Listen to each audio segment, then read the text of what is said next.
Why is Gutman's crew rubbing elbows with the captain of the La Paloma? Dashiell Hammett, today on the Classic Tales podcast.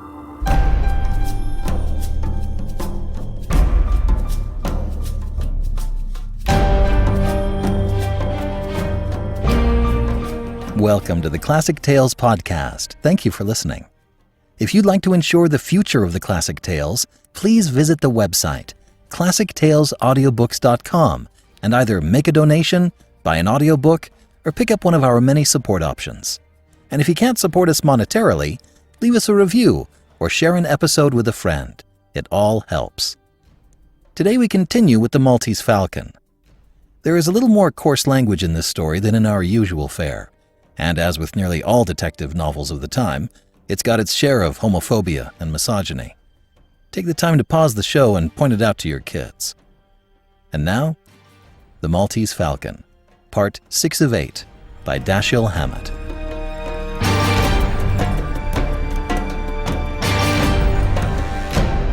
Chapter 15. Every Crackpot. Spade and Detective Sergeant Polhouse ate pickled pig's feet at one of Big John's tables at the State's Hofbräu. Polhouse, balancing pale, bright jelly on a fork halfway between plate and mouth, said, "Hey, listen, Sam, forget about the other night. He was dead wrong. But you know, anybody's liable to lose their head if you ride them that way." Spade looked thoughtfully at the police detective.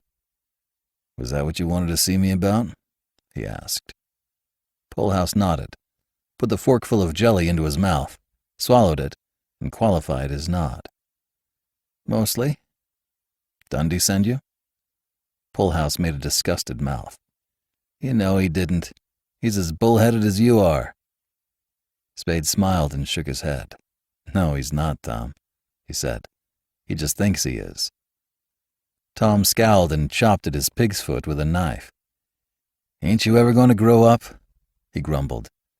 "What have you got the beef about? He didn't hurt you. You came out on top. What's the sense of making a grudge of it? You're just making a lot of grief for yourself." Spade placed his knife and fork carefully together on his plate and put his hands on the table beside his plate. His smile was faint and devoid of warmth. "With every bull in town working overtime trying to pile up grief for me, a little more won't hurt. I won't even know it's there." Polhouse's ruddiness deepened. He said, "That's a swell thing to say to me." Spade picked up his knife and fork and began to eat. Polhouse ate.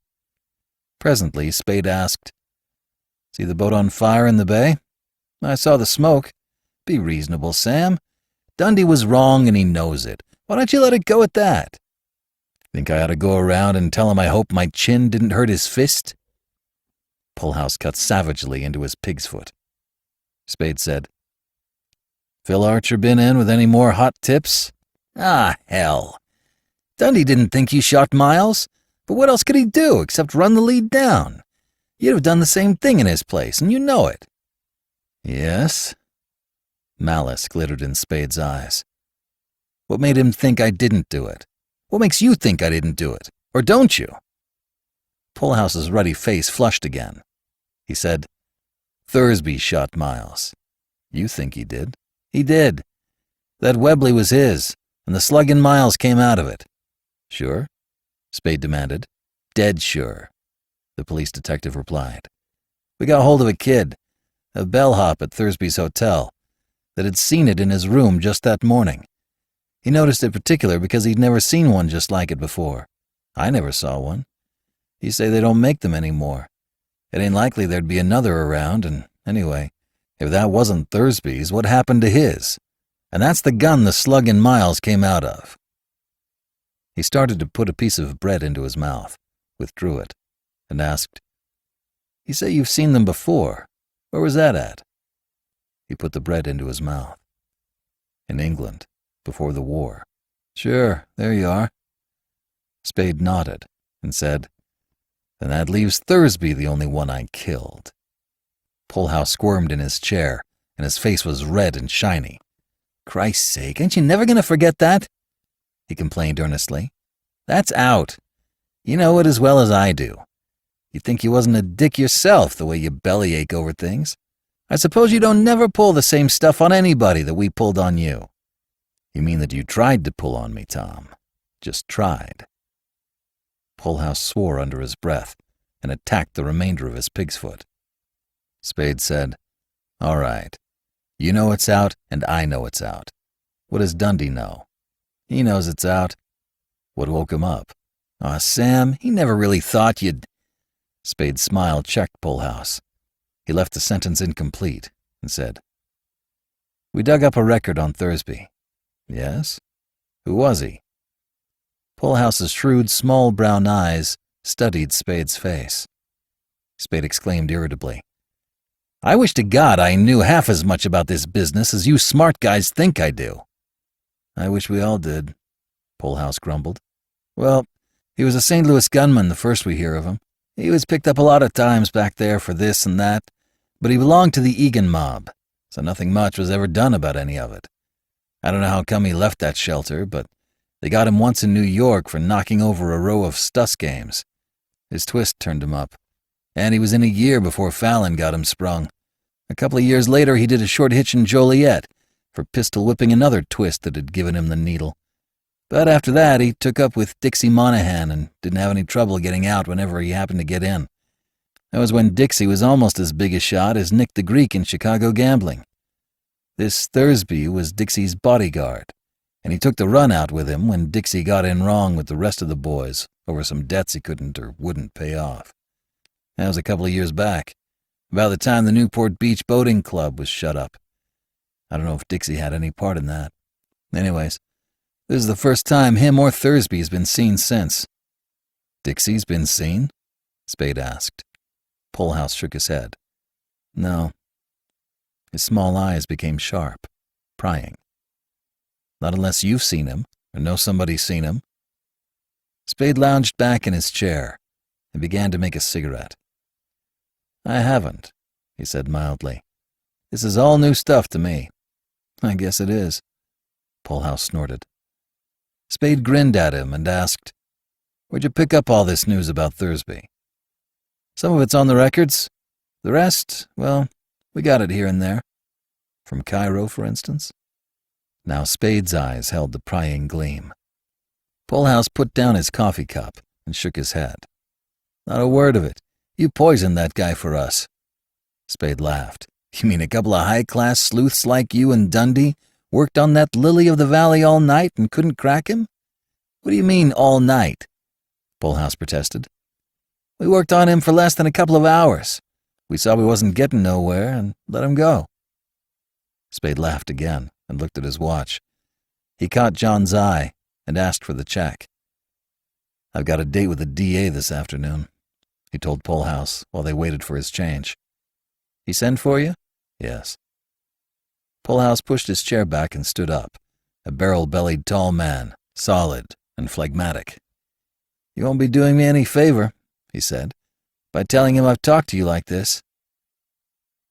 A lathy youth with salient ears ushered Spade into the district attorney's office.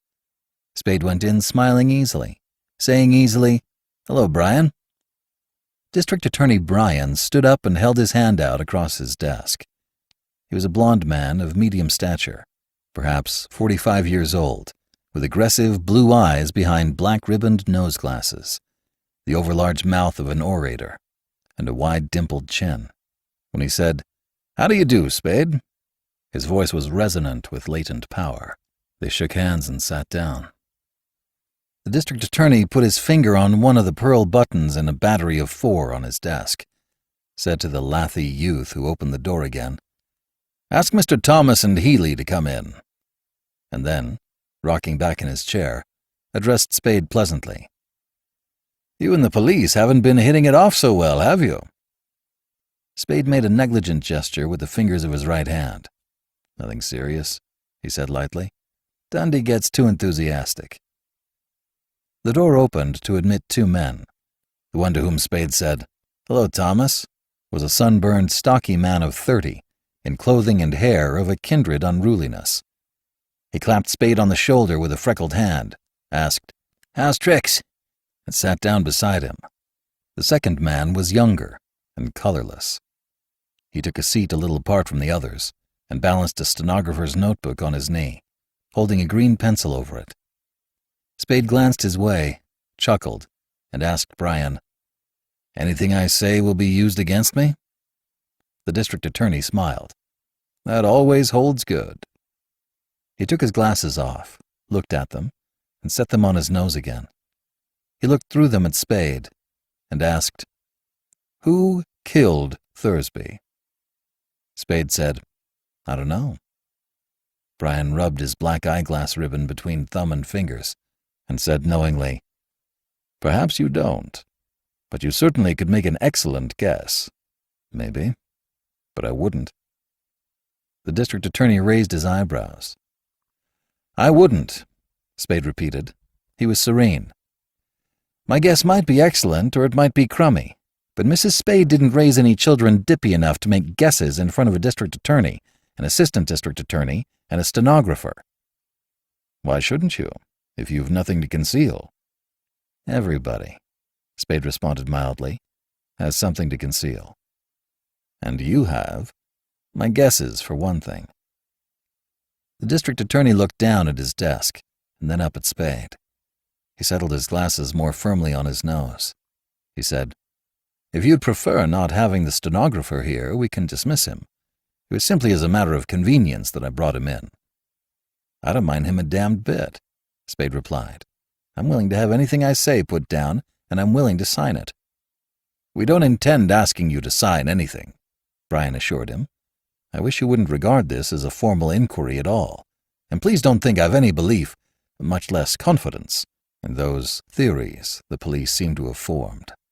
No, not a particle." Spade sighed and crossed his legs. "I'm glad of that." He felt in his pockets for tobacco and papers. "What's your theory?" Brian leaned forward in his chair, and his eyes were hard and shiny as the lenses over them. "Tell me who Archer was shadowing Thursby for, and I'll tell you who killed Thursby." Spade's laugh was brief and scornful. "You're as wrong as Dundee," he said. "Don't misunderstand me, Spade," Brian said, knocking on the desk with his knuckles. "I don't say your client killed Thursby or had him killed, but I do say that knowing who your client is or was, I'll mighty soon know who killed Thursby." Spade lighted his cigarette, removed it from his lips, emptied his lungs of smoke, and spoke as if puzzled. "I don't exactly get that." "You don't? Then suppose I put it this way. Where is Dixie Monahan?" Spade's face retained its puzzled look. "Putting it that way doesn't help much," he said. "I still don't get it." The district attorney took his glasses off and shook them for emphasis. He said, "We know Thursby was Monahan's bodyguard and went with him when Monahan found it wise to vanish from Chicago. We know Monahan welshed on something like $200,000 worth of bets when he vanished. We don't know, not yet, who his creditors were." He put the glasses on again and smiled grimly. "But we all know what's likely to happen to a gambler who welshes, and to his bodyguard when his creditors find him. It's happened before." Spade ran his tongue over his lips and pulled his lips back over his teeth in an ugly grin. His eyes glittered under pulled-down brows. His reddening neck bulged over the rim of his collar. His voice was low and hoarse and passionate.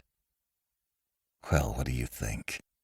Did I kill him for his creditors, or just find him and let them do their own killing?" "No, no," the district attorney protested. "You misunderstand me." "I hope to Christ I do," Spade said. "He didn't mean that," Thomas said. "Then what did he mean?" Brian waved a hand. "I only mean that you might have been involved in it without knowing what it was. That could—" "I see," Spade sneered. "You don't think I'm naughty. You think I'm just dumb." "Nonsense," Brian insisted. "Suppose someone came to you and engaged you to find Monahan, telling you they had reasons for thinking he was in the city. This someone might give you a completely false story, Any one of a dozen or more would do. Or might say he was a debtor who had run away without giving you any of the details. How could you tell what was behind it? How would you know it wasn't an ordinary piece of detective work? And under those circumstances, you certainly couldn't be held responsible for your part in it, unless— His voice sank to a more impressive key, and his words came out spaced and distinct. You made yourself an accomplice by concealing your knowledge of the murderer's identity or information that would lead to his apprehension. Anger was leaving Spade's face. No anger remained in his voice when he asked, "That's what you meant?" "Precisely." "All right. Then there's no hard feelings. But you're wrong. Prove it." Spade shook his head. "I can't prove it to you now. I can tell you." "Then tell me." "Nobody ever hired me to do anything about Dixie Monahan." Brian and Thomas exchanged glances. Brian's eyes came back to Spade, and he said, "But by your own admission, somebody did hire you to do something about his bodyguard Thursby." "Yes, about his ex-bodyguard Thursby." "Ex?" "Yes, ex." "You know that Thursby was no longer associated with Monahan? You know that positively?" Spade stretched out his hand and dropped the stub of his cigarette into an ashtray on the desk. He spoke carelessly. "I don't know anything positively, except that my client wasn't interested in Monahan, had never been interested in Monahan. I heard that Thursby took Monahan out to the Orient and lost him." Again the district attorney and his assistant exchanged glances. Thomas, in a tone whose matter-of-factness did not quite hide excitement, said, "That opens another angle. Monahan's friends could have knocked Thursby off for ditching Monahan." "Dead gamblers don't have any friends," Spade said. "It opens up two new lines," Brian said. He leaned back and stared at the ceiling for several seconds, then sat upright quickly. His orator's face was alight. "It narrows down to three things. Number one, Thursby was killed by the gamblers Monahan had welshed on in Chicago. Not knowing Thursby had sloughed Monahan, or not believing it, they killed him because he had been Monahan's associate, or to get him out of the way so they could get to Monahan, or because he refused to lead them to Monahan. Number two, he was killed by friends of Monahan. Or number three, he sold Monahan out to his enemies and then fell out with them and they killed him. Or number four," Spade suggested with a cheerful smile, "he died of old age. You folks aren't serious, are you?" The two men stared at Spade, but neither of them spoke. Spade turned his smile from one to the other of them and shook his head in mock pity. "You've got Arnold Rothstein on the brain," he said. Brian smacked the back of his left hand down into the palm of his right. "In one of those three categories lies the solution." The power in his voice was no longer latent. His right hand, a fist except for protruding forefinger, went up and then down to stop with a jerk when the finger was leveled at Spade's chest. "And you can give us the information that will enable us to determine the category." Spade said, "Yes," very lazily. His face was somber. He touched his lower lip with a finger, looked at the finger, and then scratched the back of his neck with it. Little irritable lines had appeared in his forehead. He blew his breath out heavily through his nose, and his voice was an ill-humored growl. "You wouldn't want the kind of information I could give you, Brian. You couldn't use it. It'd poop this gambler's revenge scenario for you." Brian sat up straight and squared his shoulders. His voice was stern without blustering. "You are not the judge of that. Right or wrong, I am nonetheless the district attorney." Spade's lifted lip showed his eye tooth. "I thought this was an informal talk." "I am a sworn officer of the law 24 hours a day," Brian said, "and neither formality nor informality justifies your withholding from me evidence of a crime, except, of course," he nodded meaningly, "on certain constitutional grounds." "You mean if it might incriminate me?" Spade asked. His voice was placid, almost amused, but his face was not. "Well, I've got better grounds than that, or grounds that suit me better. My clients are entitled to a decent amount of secrecy. Maybe I can be made to talk to a grand jury or even a coroner's jury, but I haven't been called before either yet, and it's a cinch I'm not going to advertise my client's business until I have to. Then again, you and the police have both accused me of being mixed up in the other night's murders. I've had trouble with both of you before. As far as I can see, my best chance of clearing myself of the trouble you're trying to make for me is by bringing in the murderers all tied up, and my only chance of ever catching them and tying them up and bringing them in is by keeping away from you and the police, because neither of you show any signs of knowing what in hell it's all about." He rose and turned his head over his shoulder to address the stenographer. "Getting this all right, son, or am I going too fast for you?" The stenographer looked at him with startled eyes and replied, "No, sir, I'm getting it all right." "Good work," Spade said, and turned to Brian again. "Now, if you want to go to the board and tell them I'm obstructing justice and ask them to revoke my license, hop to it. You've tried it before and it didn't get anything but a good laugh all around." He picked up his hat. Brian began, "But look here," Spade said, "and I don't want any more of these informal talks. I've got nothing to tell you or the police, and I'm goddamn tired of being called things by every crackpot on the city payroll. If you want to see me, pinch me or subpoena me or something, and I'll come down with my lawyer." He put his hat on his head, said, "See you at the inquest, maybe," and stalked out. Chapter 16.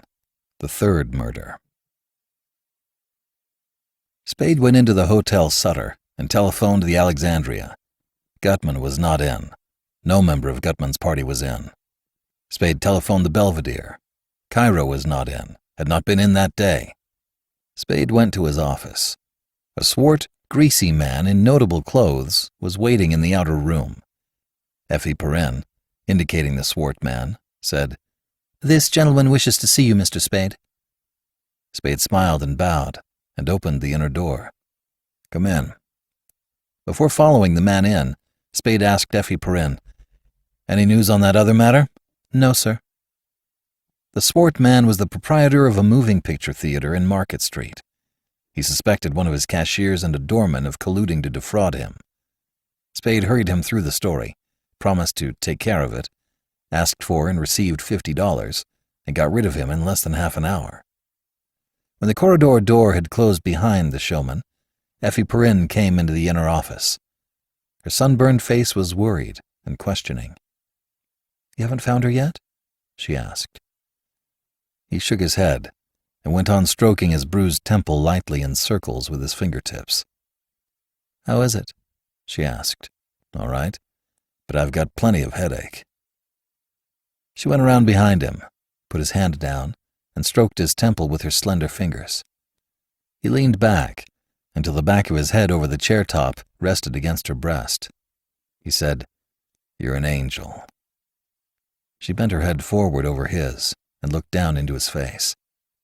"You've got to find her, Sam. It's more than a day, and she—" He stirred and impatiently interrupted her. "I haven't got to do anything, but if you let me rest this damned head a minute or two, I'll go out and find her," she murmured, "Poor head," and stroked it in silence a while. Then she asked, "You know where she is? Have you any idea?" The telephone bell rang. Spade picked up the telephone and said, "Hello?" "Yes, Sid. It came out all right, thanks." "No." "Sure. He got snotty, but so did I. He's nursing a gambler's war pipe dream. Well, we didn't kiss when we parted. I declared my weight and walked out on him. That's something for you to worry about." "Right. Bye." He put the telephone down and leaned back in his chair again. Effie Perrin came from behind him and stood at his side. She demanded, "Do you think you know where she is, Sam?" "I know where she went," he replied in a grudging tone. "Where?" She was excited. "Down to the boat you saw burning." Her eyes opened until their brown was surrounded by white. "You went down there?" It was not a question. "I did not," Spade said. "Sam," she cried angrily, "she may be—" "She went down there," he said in a surly voice. "She wasn't taken. She went down there instead of to your house, when she learned the boat was in. Well, what the hell? Am I supposed to run after my clients, begging them to let me help them? But Sam, when I told you the boat was on fire— That was at noon, and I had a date with Polhouse and another with Brian. She glared at him between tightened lids. Sam Spade, she said, you're the most contemptible man God ever made when you want to be. Because she did something without confiding in you, you'd sit here and do nothing when you know she's in danger, when you know she might be— Spade's face flushed. He said stubbornly, She's pretty capable of taking care of herself, and she knows where to come for help when she thinks she needs it, and when it suits her. That's spite, the girl cried. And that's all it is. You're sore because she did something on her own hook, without telling you. Why shouldn't she? You're not so damned honest, and you haven't been so much on the level with her that she should trust you completely. Spade said, That's enough of that. His tone brought a brief uneasy glint into her hot eyes, but she tossed her head, and the glint vanished. Her mouth was drawn taut and small. She said, If you don't go down there this very minute, Sam, I will, and I'll take the police down there. Her voice trembled, broke, and was thin and wailing. Oh, Sam, go! He stood up, cursing her. Then he said, Christ, it'll be easier on my head than sitting here listening to you squawk. He looked at his watch. You might as well lock up and go home. She said, I won't. I'm going to wait right here till you come back. He said, Do as you damned please. Put his hat on, flinched, took it off, and went out carrying it in his hand. An hour and a half later, at 20 minutes past 5, Spade returned. He was cheerful. He came in asking, What makes you so hard to get along with, sweetheart? Me? Yes, you. He put a finger on the tip of Effie Perrin's nose and flattened it. He put his hands under her elbows, lifted her straight up and kissed her chin. He set her down on the floor again and asked, Anything doing while I was gone? Luke, what's his name, at the Belvedere called up to tell you Cairo has returned. That was about half an hour ago. Spade snapped his mouth shut, turned with a long step, and started for the door. Did you find her? The girl called. Tell you about it when I'm back, he replied without pausing, and hurried out. A taxicab brought Spade to the Belvedere within 10 minutes of his departure from his office. He found Luke in the lobby. The hotel detective came grinning and shaking his head to meet Spade. 15 minutes late, he said. Your bird has fluttered. Spade cursed his luck. Checked out. Gone bag and baggage, Luke said. He took a battered memorandum book from a vest pocket, licked his thumb, thumbed pages, and held the book out open to Spade. There's the number of the taxi that hauled him. I got that much for you. Thanks. Spade copied the number on the back of an envelope. Any forwarding address? No. He just come in carrying a big suitcase and went upstairs and packed, and come down with his stuff and paid his bill and got a taxi, and went without anybody being able to hear what he told the driver. How about his trunk? Luke's lower lip sagged. By God, he said. I forgot that. Come on. They went up to Cairo's room. The trunk was there. It was closed, but not locked. They raised the lid. The trunk was empty. Luke said, What do you know about that?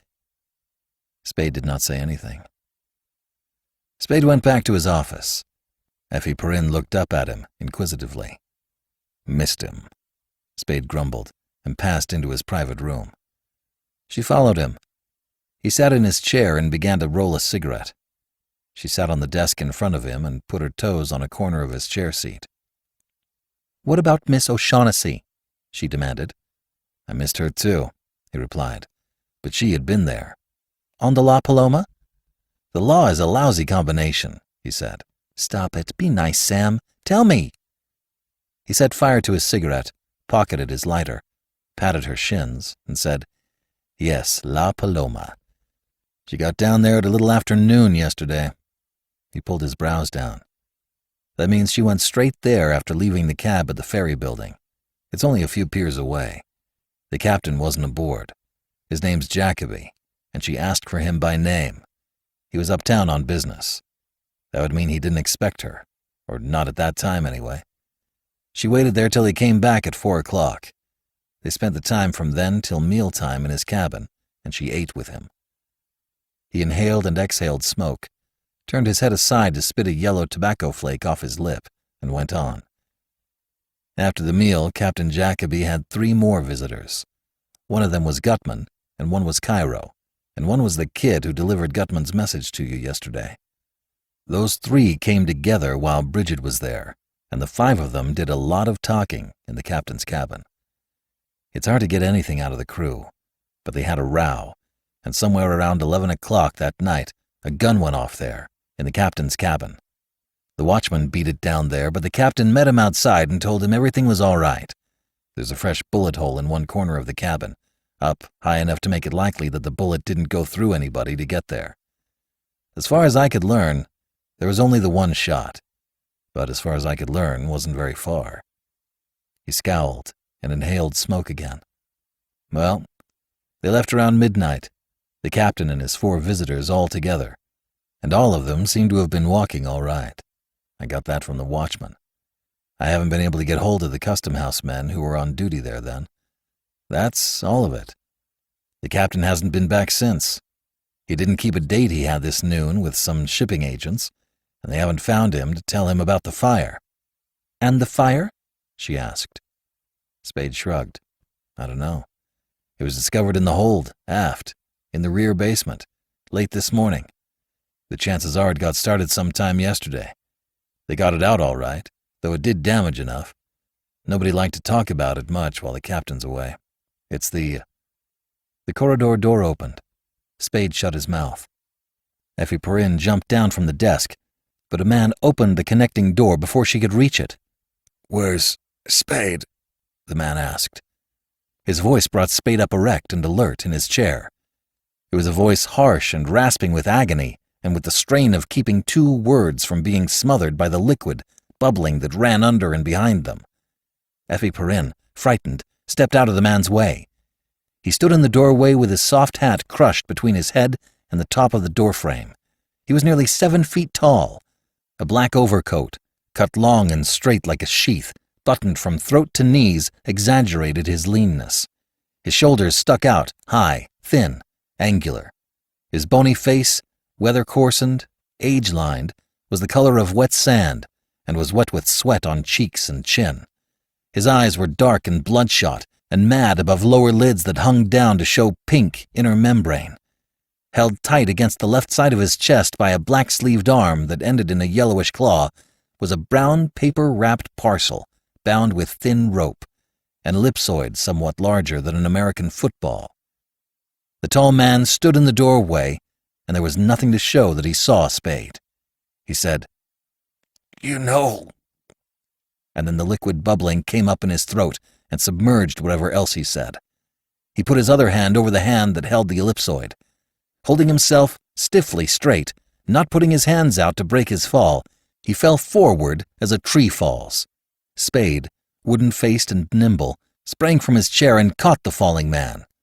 When Spade caught him, the man's mouth opened, and a little blood spurted out, and the brown-wrapped parcel dropped from the man's hands and rolled across the floor until a foot of the desk stopped it.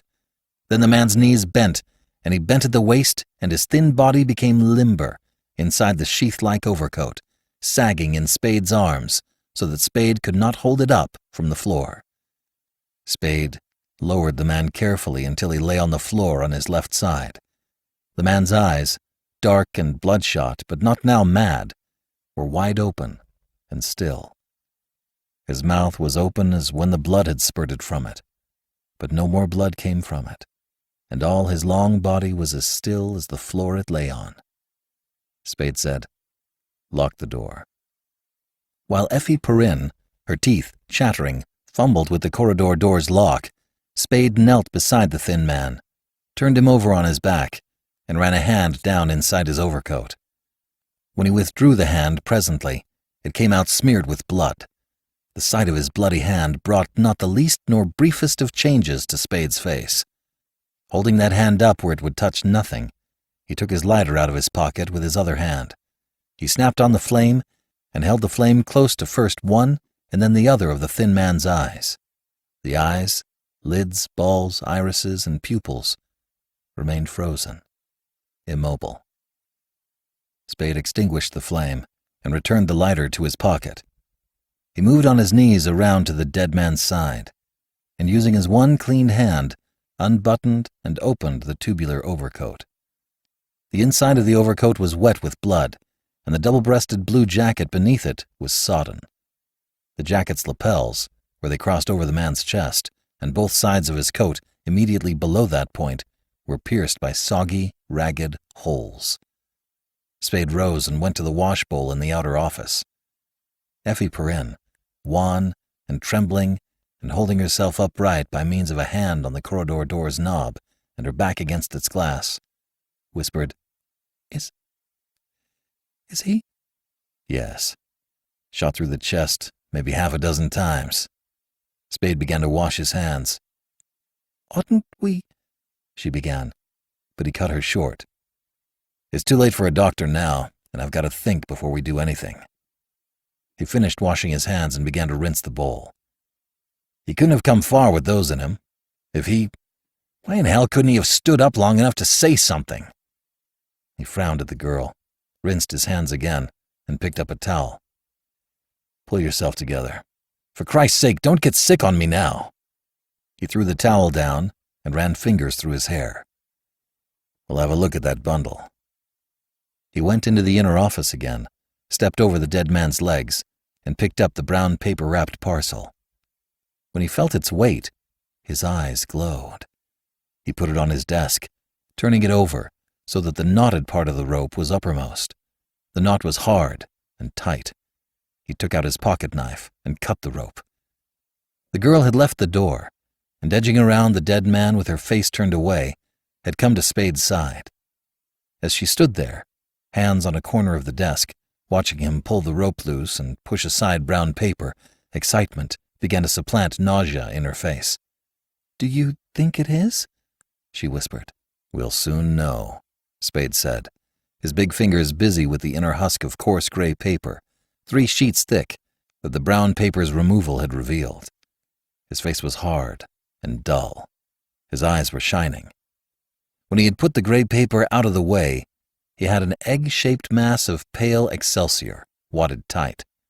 His fingers tore the wad apart, and then he had the foot-high figure of a bird, black as coal and shiny where its polish was not dulled by wood dust and fragments of excelsior. Spade laughed. He put a hand down on the bird. His widespread fingers had ownership in their curving. He put his other arm around Effie Perrin and crushed her body against his. We've got the damn thing, Angel, he said. Ouch, she said. You're hurting me. He took his arm away from her, picked the black bird up in both hands, and shook it to dislodge clinging excelsior. Then he stepped back, holding it up in front of him, and blew dust off it, regarding it triumphantly. Effie Perrin made a horrified face and screamed, pointing at his feet. He looked down at his feet. His last backward step had brought his left heel into contact with the dead man's hand, pinching a 1/4 inch of flesh at a side of the palm between heel and floor. Spade jerked his foot away from the hand. The telephone bell rang. He nodded at the girl. She turned to the desk and put the receiver to her ear. She said, Hello? Yes. Who? Oh, yes. Her eyes became large. Yes. Yes. Hold the line. Her mouth suddenly stretched wide and fearful. She cried, Hello? Hello? Hello? She rattled the prong up and down and cried, Hello! Twice. Then she sobbed and spun around to face Spade, who was close beside her by now. It was Miss O'Shaughnessy, she said wildly. She wants you. She's at the Alexandria. In danger. Her voice was... Oh, it was awful, Sam. And something happened to her before she could finish. Go help her, Sam. Spade put the Falcon down on his desk and scowled gloomily. I've got to take care of this fellow first, he said, pointing his thumb at the thin corpse on the floor. She beat his chest with her fist, crying, No, no, you've got to go to her. Don't you see, Sam? He had the thing that was hers, and he came to you with it. Don't you see? He was helping her, and they killed him. And now she's... Oh, you've got to go! All right. Spade pushed her away and bent over his desk, putting the black bird back into its nest of excelsior, bending the paper around it, working rapidly, making a larger and clumsy package. As soon as I've gone, phone the police. Tell them how it happened, but don't drag any names in. You don't know. I got the phone call, and I told you I had to go out, but I didn't say where.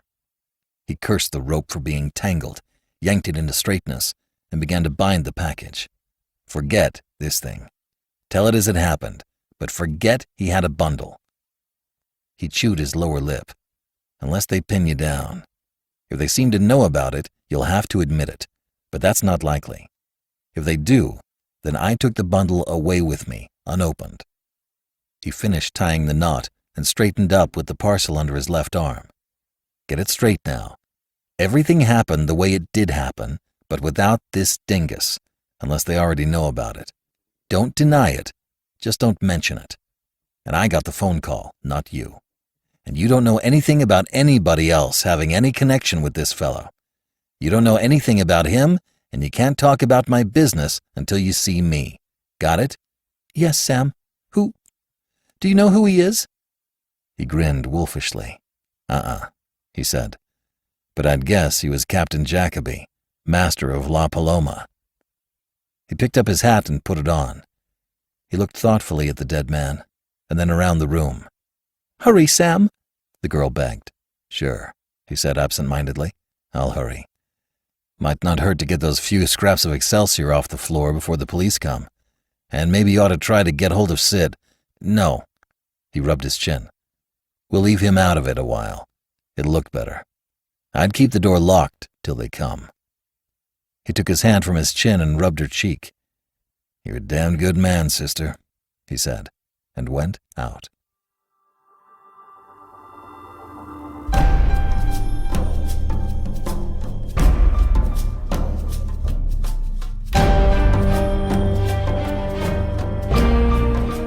This is B.J. Harrison. I hope you've enjoyed this unabridged production of The Maltese Falcon, Part 6 of 8 by Dashiell Hammett. If you've enjoyed this book, head on over to ClassicTalesAudiobooks.com and pick out a way to support the show. Everything helps, and thank you for your support. Thank you for joining me today and allowing classic literature to awaken your better self. Please join me next time, and we'll rediscover the greatest stories ever put to paper.